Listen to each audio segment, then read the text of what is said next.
Hey there, I'm Pablo, aka the Notorious GNZ, and welcome back to my YouTube channel. As I've mentioned in some of my recent videos, I moved to Europe from South America, and in doing so have opened the doors to brand new adventures to explore in my favorite hobby, Pokemon.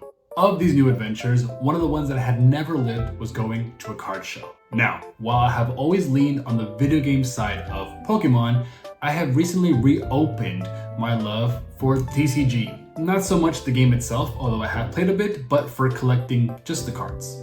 A lot of content that I consume here on YouTube are of card collectors who go to very big and famous card shows.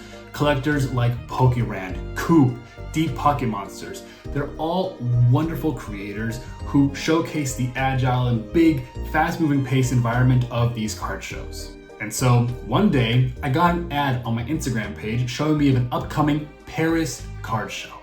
When I checked their page, it said that several vendors were going to be selling Pokemon cards. And so I said, fantastic. So I bought my wife and myself a ticket, got to the Met show, and we went to my very first card show. Take a look.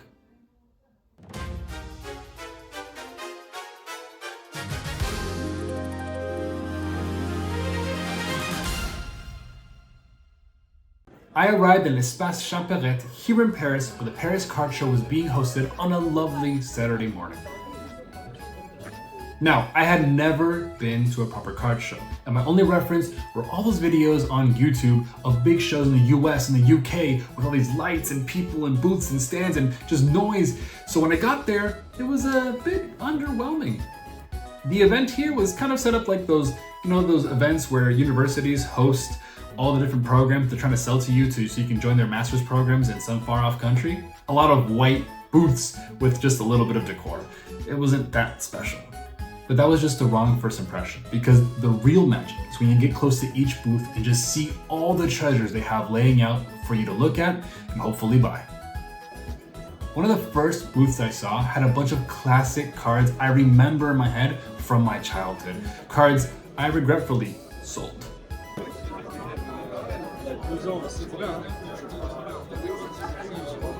My childhood right here. My childhood. Now, a lot of times I see content creators go to these events with a mission where they have to find an amazing card or trying to find a rare pack or trying to spend a certain amount of money, just to entertain the audience. And myself, I too had a couple of missions for my very first card show. Now, first I had a budget of 10 whole euros. I didn't really plan for this event in my budget for that month, so I didn't really have much to spend, but I thought it was enough to find a nice card or two. Secondly, I had a bunch of bull cards I held onto for many years, and recently, after trying to organize and begin to have an order of how I want to begin collecting Pokemon cards, I realized I don't want to have to hold on to a bunch of bulk. So I wanted to find a vendor who was willing to buy the bulk cards from me, that way I can have some extra cash to spend at the event. And luckily, I actually did find one booth that was looking to buy some bulk. A nice booth called the 90s Kid was actually open to buying my bulk, and after some hefty negotiations, they took away all my bulk cards and gave back 10 euros for all the troubles that they now have to give away these cards some way and somehow. So shout out to the vendor. I'll put their link of their page in the description, as well as all the other shops that I purchased from on this event. Now, with 20 euros in my pocket, I finally decided I wanted to go find some cards I really wanted to add to my personal collection.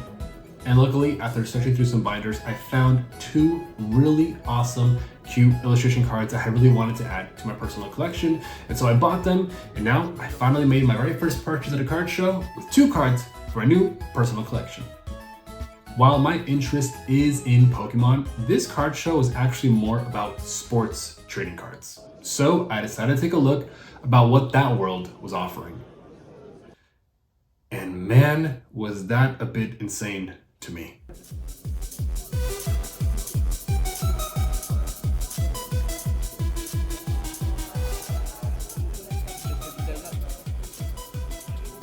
See, I understand TCG, card games, because not only are cards valuable because they're either rare or hard to pull, but also because they're used in competitive decks. So some cards might have high values because not only they look nice, but also they're used for players who want to use them in actual, competitions. But sports cards don't really have that.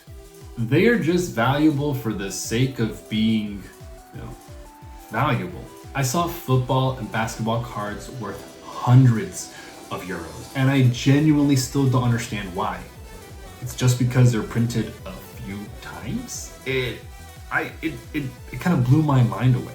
This is also, new to me, but seeing a Neymar card for hundreds just really, took me off. I didn't know that sports cards are really worth this much, and I still don't get why, but I guess, it is what it is.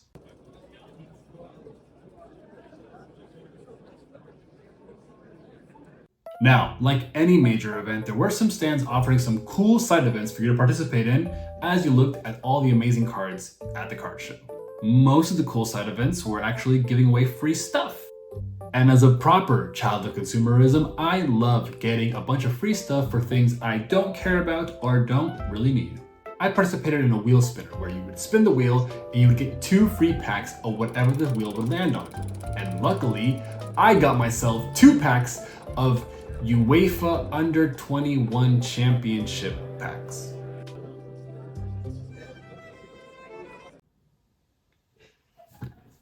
I didn't even know these things existed, man. I don't even know what I was looking at. Look, and since I don't really care about what's in the packs, I opened them and I actually got a printing plate. The plate they actually use to print the actual cards in the pack. I later sold that printing plate for like 10 euros with the other extra cards. So if anything, that lucky spin won me 10 euros. After pulling those 2 packs, I went on to enjoy some of the other hobby adjacent stands that were in the show. One of the cool items that I passed by was this amazing custom Pokemon Adidas jersey with Bulbasaur. Now, I was seriously considering to pulling out my credit card and buying that jersey right then and there. I love Adidas and obviously I love Pokemon, so the jersey was super awesome, but it just wasn't the right time. At least not now, but maybe one day. La EV3 ici, elle est à 340.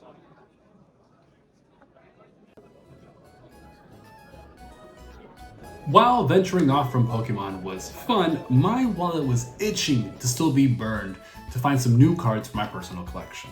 So I returned to all the Pokemon stands and I found this lovely stand that had a bunch of awesome old EX cards. As I walked around, I found this Bagon from EX Dragons that I absolutely love, and I bought it off this lovely store called the Trading Card One. They were some sellers from the UK who had made their way out to Paris just to sell me this one Bagon card. No, but seriously, there were some lovely sellers who not only sold me the Bagon card, but also a Paldean Fates booster pack. I actually paid the booster pack with my credit card, so that way I can keep my cash for normal Pokemon cards intact. I love ripping packs, and recently on my timeline, I've been seeing people sharing their Bubble Mew cards that were like respiking again in interest, and so I thought, maybe why can't I pull a Bubble Mew card from one of these packs?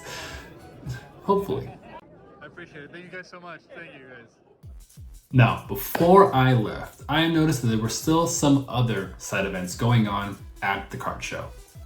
These side events were being hosted by pages like Vogt and whatnot. Now, if you're not familiar with these platforms, they're just reselling platforms for people who, resell a bunch of items. But they're very popular in the card scene for rip and ships. What are rip and ships, you may ask? Well, quite simply, some sellers like to offer individual packs to buyers who buy them, and then they, in the live stream, will rip and then showcase what was pulled. Then obviously, then ship the card out to the viewer. Usually, it's a way for sellers who tend to also be content creators to make really fun, cool content to engage with their viewers. So hopefully, also bring in other viewers if they pull some amazing pack or, do something live that was really amazing. It's also a unique way to be able to open and sell unique and rare packs that sometimes one individual can't buy a really rare box, so they'll just sell an individual pack, or they'll buy the entire box with different buyers, and then they'll obviously rip and ship everything that's going on. Now, it's not just for cards, as I mentioned earlier, it's also for things like video games, shoes, clothing, just all of that. So if you're really interested in any of that, like similar to eBay, and eBay is kind of doing the same thing now with Live, check them out. They're pretty fun. Sometimes they're interesting, sometimes they're just whatever, but it's really cool to see how some content creators are really taking the level to selling, much, much higher.